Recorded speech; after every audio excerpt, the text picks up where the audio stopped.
Lors de son discours de victoire, le futur Premier ministre hongrois Péter Magyar a présenté ses priorités. En tête des dossiers, le rétablissement de l'état de droit. Donald Trump a mis à exécution son projet de bloquer tous les ports iraniens afin d'empêcher Téhéran de tirer profit de son contrôle du détroit d'Ormuz.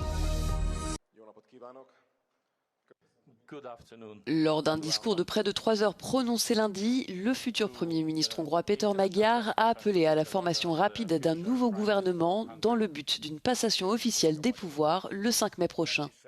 Sa priorité dès son entrée en fonction, rétablir l'état de droit et débloquer les 17 milliards d'euros de fonds européens gelés.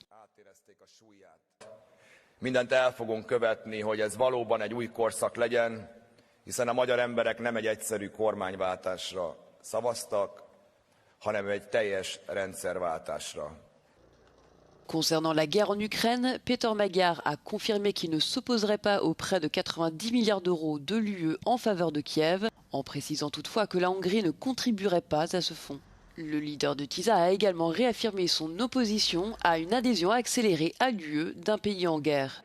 Sur le plan énergétique, le futur dirigeant a adopté une ligne pragmatique, tout en visant une sortie de la dépendance vis-à-vis de la Russie d'ici 2035. Budapest continuera à court terme d'acheter du pétrole russe afin de préserver sa compétitivité économique. En matière migratoire, Péter Magyar entend maintenir la barrière frontalière au sud du pays et reste opposé au pacte européen sur les migrations. Il a néanmoins exprimé sa volonté de trouver une solution aux amendes quotidiennes d'1 million d'euros infligées par la Cour de justice de l'Union européenne pour non-respect des règles en matière d'asile. Enfin, Péter Magyar a confirmé son intention de faire entrer la Hongrie dans la zone euro, marquant ainsi un tournant significatif vers une intégration européenne renforcée après des années d'isolement.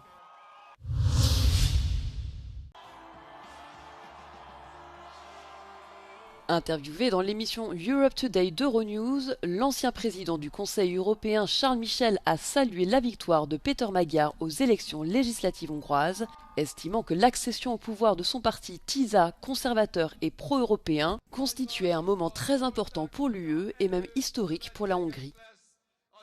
That's an important step for more European unity, and I hope that it will allow the European Union to be more integrated, to be more ambitious, and finally to make the decisions to make this European sovereignty not a slogan, but to make it a reality. À peine victorieux, Péter Magyar a fixé le cap, mené à bien les réformes nécessaires pour restaurer l'état de droit en Hongrie et ainsi débloquer les 17 milliards d'euros d'aides gelées par la Commission européenne en raison des dérives autoritaires du gouvernement de Viktor Orban. Now we have to see how the new government in Hungary will manage and will put in place reforms that are needed, will give the signals that what they have announced before the elections will become a reality in the country, which will allow, I suppose, the European institutions to make decisions in favor of unleashing the financing for Hungary. La défaite de Viktor Orban pourrait également s'avérer positive pour l'Ukraine, le Premier ministre sortant ayant systématiquement bloqué le prêt de 90 milliards d'euros destiné à Kiev.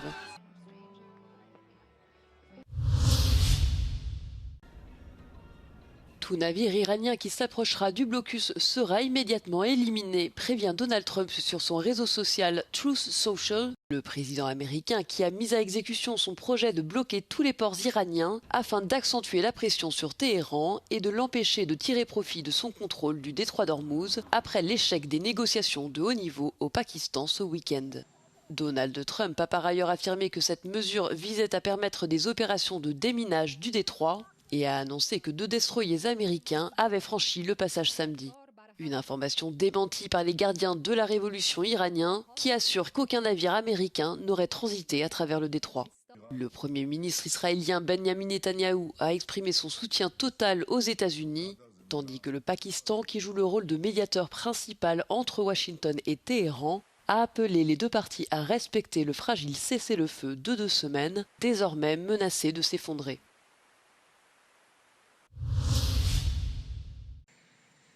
Une violente diatribe contre le pape Léon XIV, signé Donald Trump. Dimanche, le président des États-Unis a qualifié le souverain pontife de faible, l'a accusé de courtiser la gauche radicale et l'a appelé à se ressaisir. We don't like a pope that's going to say that it's okay to have a nuclear weapon. We don't want a pope that says crime is okay in our cities. I don't like it. I'm not a big fan of Pope Leo. He's a very liberal person, and he's a man that doesn't believe in stopping crime. He's a man that doesn't think that we should be toying with a country that wants a nuclear weapon so they can blow up the world. I'm not a fan of Pope Leo. Peu après cette prise de parole, Donald Trump a publié un long message sur son réseau social pour accuser Léon XIV de soutenir pêle-mêle le programme d'armement nucléaire iranien, de s'être opposé en janvier à l'opération militaire américaine au Venezuela et de rencontrer des sympathisants de l'ex-président démocrate Barack Obama, entre autres.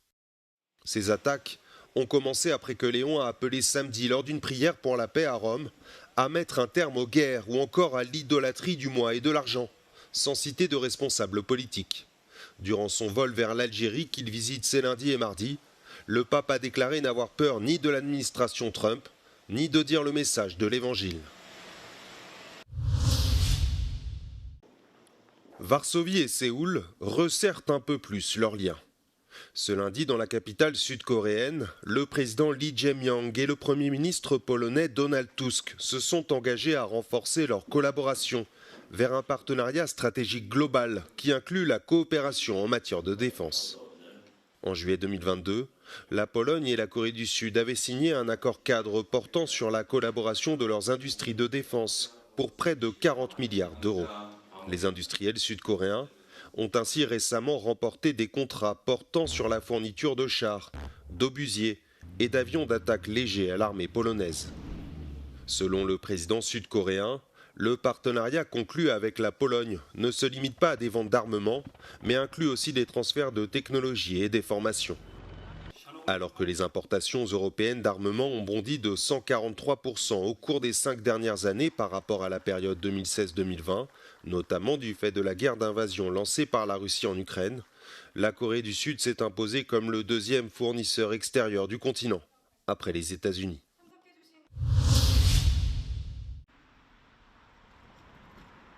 En Allemagne, afin de soutenir les automobilistes et les entreprises face à la hausse des prix du carburant, Berlin prévoit de réduire la taxe sur le diesel et l'essence d'environ 17 centimes par litre, une mesure qui s'appliquera durant 2 mois. Wir haben eine Entlastung für die Bürgerinnen und Bürger angesichts der steigenden Spritpreise beschlossen. Wir werden die Energiesteuer, damit werden wir sehr schnell die Lage für die Autofahrer und für die Betriebe im Land verbessern. Le gouvernement allemand prévoit également d'autoriser aux entreprises de verser à leurs salariés une prime d'aide exceptionnelle de 1 000 €, exonérée de cotisations sociales et d'impôts. L'ensemble de ces mesures sera financé par des dispositifs fiscaux ainsi que par un durcissement des règles de concurrence.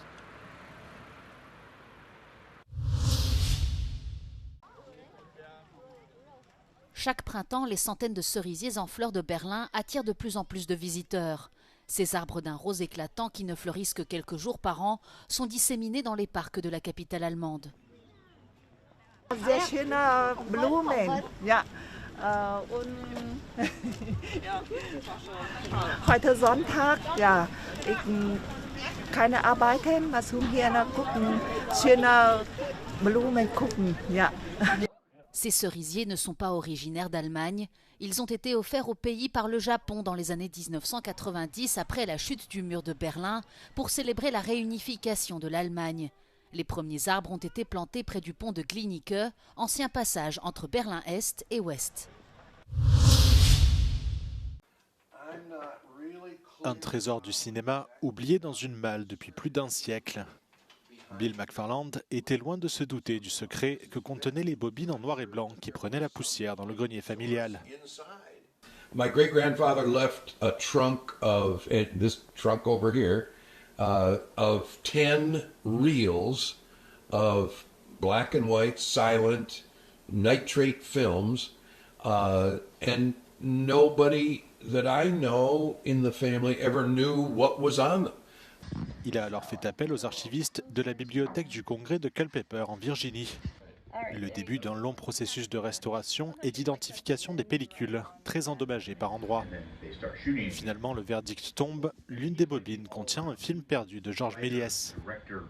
Intitulé Gugus et l'automate, ce film de 45 secondes a été réalisé en 1897, 2 ans seulement après la première projection cinématographique des Frères Lumière. So he starts looking, and George recognized George. He's like, oh, that's George. And then he saw the star on the pedestal, and so he took a photograph, and we sent it off to an expert, and within the day got back to us saying that, congratulations, you found a lost Méliès film. Georges Méliès est né en 1861 dans une riche famille. Mais peu intéressé par le commerce de chaussures de son père, il délaisse l'entreprise familiale pour se consacrer à la magie. Fasciné par le cinématographe, Georges Méliès réalisera ensuite plus de 520 films, dont le célèbre Voyage dans la Lune, l'un des premiers films de science-fiction. Il est largement considéré comme le précurseur des trucages au cinéma. One day, the legend goes, one day he was shooting a parade and his camera jammed. So he had to stop and get the film freed, and then he continued shooting. And when he got his film back and he watched it, the parade was moving along, and it was like soldiers parading along, and all of a sudden, right in the middle of the shot, it switched to a hearse going by. And he realized that by stopping the camera and starting again, he could create this effect, this sort of time effect. Enfin sorti de l'ombre, le film Gugus et l'automate est désormais disponible sur le site de la Bibliothèque du Congrès.